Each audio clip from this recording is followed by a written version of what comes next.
Thanks so much, Chris, and hi, and good morning, good evening to everybody. Courtney and I are coming to you from the southern tip of Africa. We're very proud and excited to be, I suppose, two of very few African participants in this discussion. Courtney is a student of mine, and I'm very pleased to introduce her. She's a passionate yoga teacher and a community advocate from Cape Town. She's been trained as a 500-hour yoga instructor. And Courtney focuses on integrating Indigenous education and wellness practices into the community, particularly her own community, who have been marginalized since the arrival of colonization. She has a deep-rooted commitment to the empowerment of her people and envisions a future where Indigenous ways of living are revitalized and adapted to the modern world. Courtney has a background in early childhood development and organic gardening, which play key roles in her holistic approach to community growth. She believes that reconnecting with nature, nurturing the mind, and fostering cultural knowledge are essential to reimagining what Indigenous living can look like in contemporary society. Her work is driven by a vision of rising together as a community, reclaiming lost practices, and creating sustainable futures for the generations to come. I'm very pleased and very proud to introduce Courtney. Courtney, take it away. Okay, everybody, thank you so much. My name is Courtney Lee Williamson, and I'm here to share the stories of the land that I grew up on through my own knowledge and experience.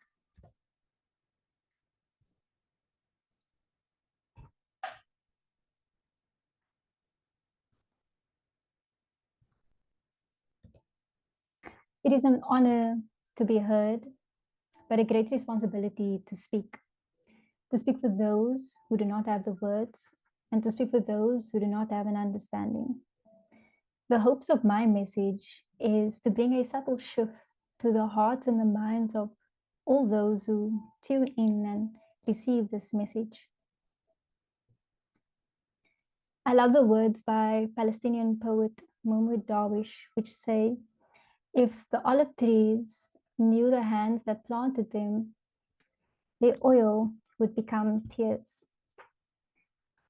These words remind me of the ethereal connection between land and the keepers of land.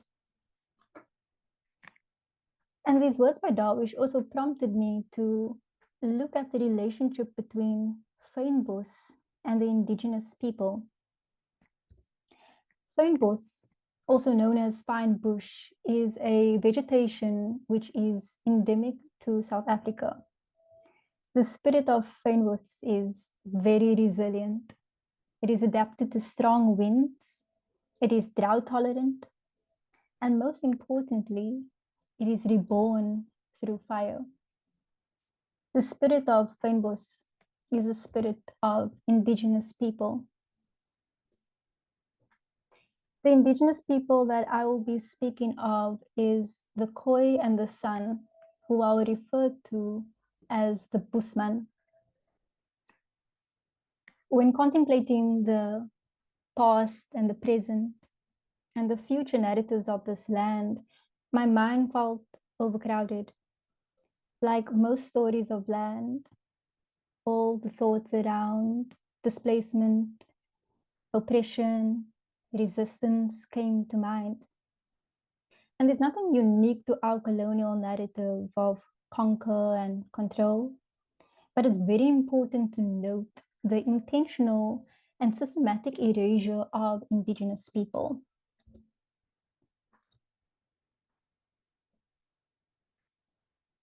I'd just like to read the specific section. Can't really see, but I'm sure I remember. The United Nations Special Rapporteur on Indigenous People of South Africa recognizes that the San, the Korana, the Griqua, and the revitalized Cape Khoi are those Indigenous Africans, amongst others in South Africa, who face discrimination and marginalization. This goes all the way back to 1911, when 86,000 people previously registered as Nama, Griqua, Korana, Damara, and Cape Khoi were, without any consultation, de-Africanized and called colored in the census of that year. So just to give reference, the term colored in South Africa is a racial classification which encompasses a wide variety of people with mixed heritages. I am classified as colored, but because of my relationship with land, which comes from my maternal side, I do identify as an Indigenous African. This part of me comes from my great grandmother's grandmother, who comes from the land of the Northern Cape, which is also the land of the ÄHui.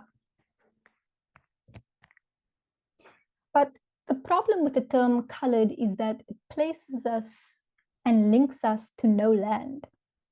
And land is the most essential relationship to Indigenous people, not for ownership, but for livelihood, for well-being, freedom, and culture.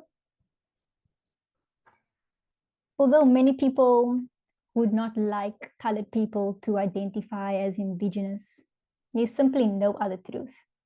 Whether you are colored and you hold Busman heritage, or whether you're colored and your ancestry comes from Asia, India, and other parts of Africa, which was brought by the slave ships driven by the VOC, we all carry Indigenous ways within our body.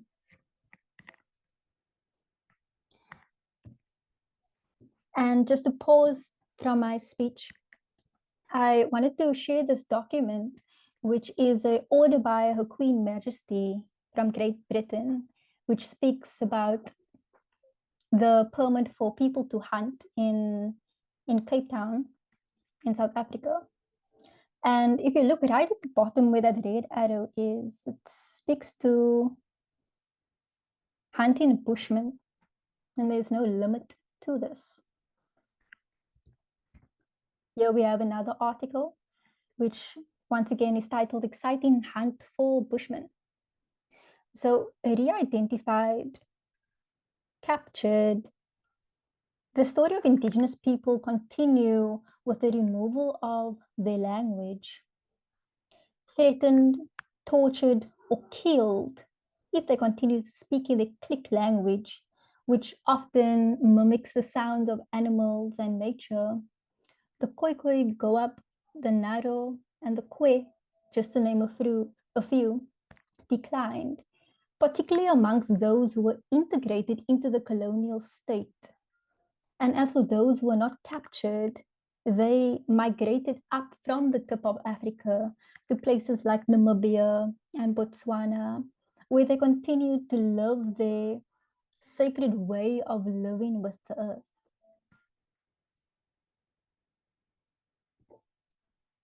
The relevancy of language is that language is the medium in which we honor culture and beliefs.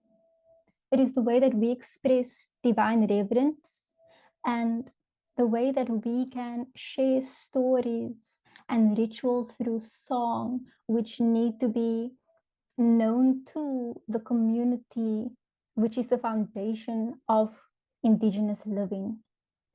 To remove a language is to remove a unique intelligence regarding the geography and the botany and culture of that space, specifically for those people who has created this based off their known reality.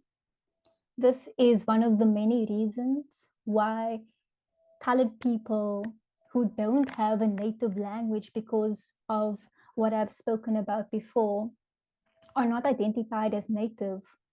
We speak English and Afrikaans, which are both colonial languages, and only a few people who reside in places like Uppington, Botswana, Namibia, the Northern Cape still hold this language. But when you hear the stories of these people, you hear the fear to even speak these languages because of what had happened in the past if you had.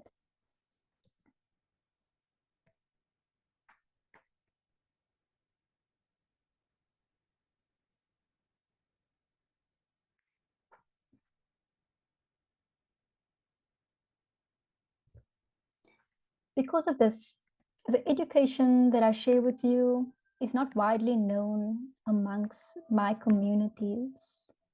The education that I share is from the stories around me, the stories within my body, and the literature that has been recorded of our people. In our school curriculum, Indigenous people are spoken about in the past tense, whereas the narratives and the histories of other nations remain the majority.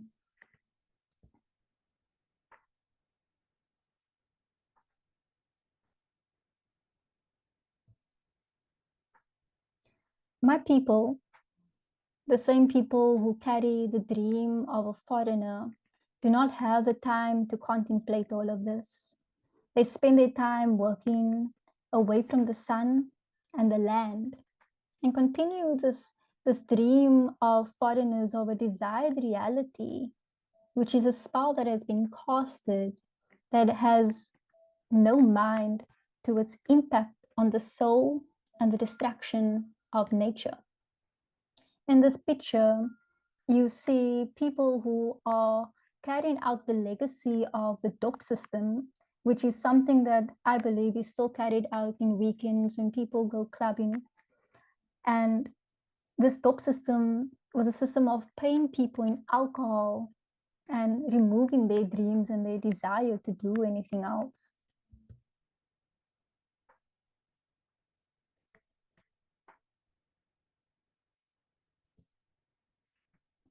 Though mixed throughout time, the one memory that my family has passed down to me is Kriya. In this picture, there is a variety of medicine that is placed on the sidewalk, which, if you come to Cape Town, will be given by Sakmana, which means Sakmen, and a picture of my grandmother, who was the person who educated me on Kriya. Kriya is herbs. Kriya is medicine to Indigenous people, and Kriya is famous. What's beautiful about Kriya is that it's the opener of realms, but this does not happen to everybody, and it's mainly experienced to Busman who still practice these medicine. My offering is to help awaken the knowledge of self within my people, and for us to come back to the concept of ÄHui, which means that the dream of one Bushman will be the dream of all Bushmen. And this dream is to restore the divine and symbiotic relationship that we have with nature, and to reconnect to the unique and ancient spiritual practices that our people have been performing. We can only do this by going within and activating the ancestral memory that lays lament within ourselves.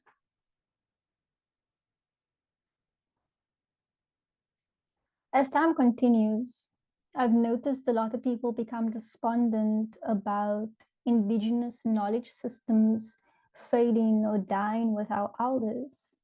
But I challenge us to not deny the divine potency that is within each one of us. Yoga, in its contemporary presentation, provides a framework for us to activate Ngum.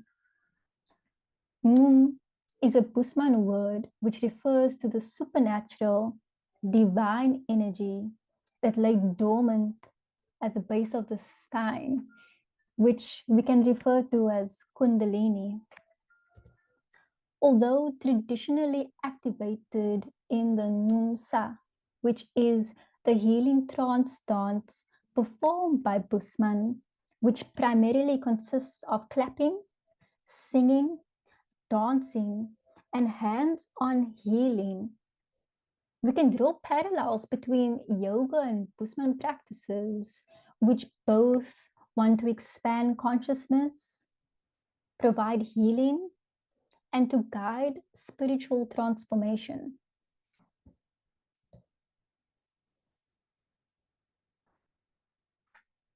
A 1-hour yoga asana class may not be our place of liberation as wounded people, For now, we are just called together to hear each other's stories and allow our bodies to release the pain that it's been carrying unconsciously for centuries.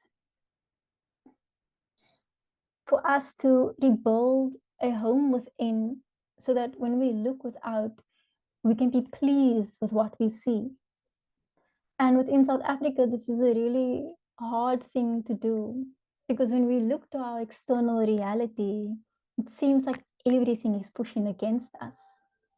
From family dynamics, which are often broken, being the rape capital in the world, drug addiction problems, which have been specifically planted in our communities through people like Wouter Basson, who was a chemical and biological warfare specialist. The government, which is a foreign system that doesn't serve and will never serve our land displacement, and a work system that disconnects us from the land. Where do we find solace? Where do we find our power? For me, it has been through yoga, through unity. My offering is to bring yoga as a concept to restore the fragile connection my people have to their bodies, their mind, and the land. To use yogic practices to center and redirect the prana into a desired reality that we can become responsible for. And we can do this through steadiness and the responsibility of self practice, ownership, and showing up. This work, the inner work and the outer work, is not an easy thing to do. It may require us to usher in some new air that will make it easier for us to breathe.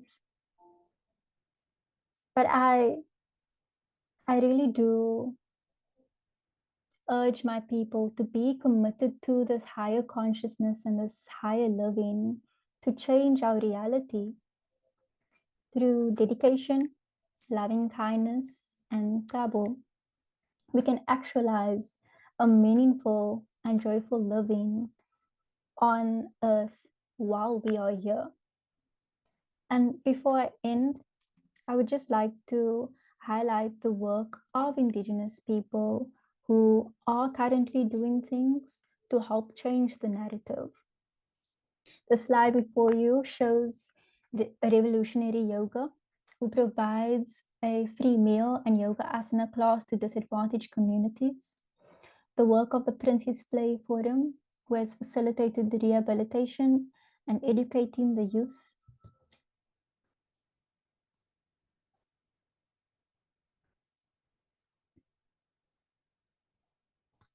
The work of videographer and photographer Eugene Alberts in his creative work, traveling and sharing of Indigenous knowledge. The work of Reggie, the founder of Green Ambassadors, who has been cutting down alien species and reclaiming land through Indigenous planting and spiritual mentorship.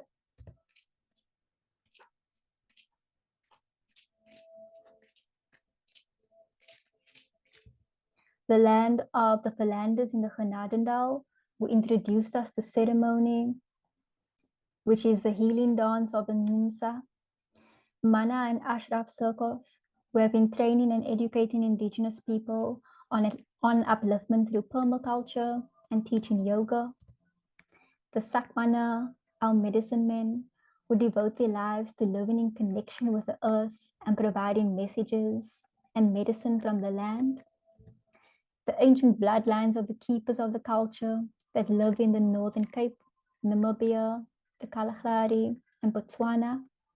The grandmothers who wrapped us in Villa Als poultices, the grandfathers that handed out medicine like sweets, to all the people who honored and honor our land. And most importantly, in veneration to our ancestors and to the Creator, the Most High, I say thank you for being a Bushman. Thank you.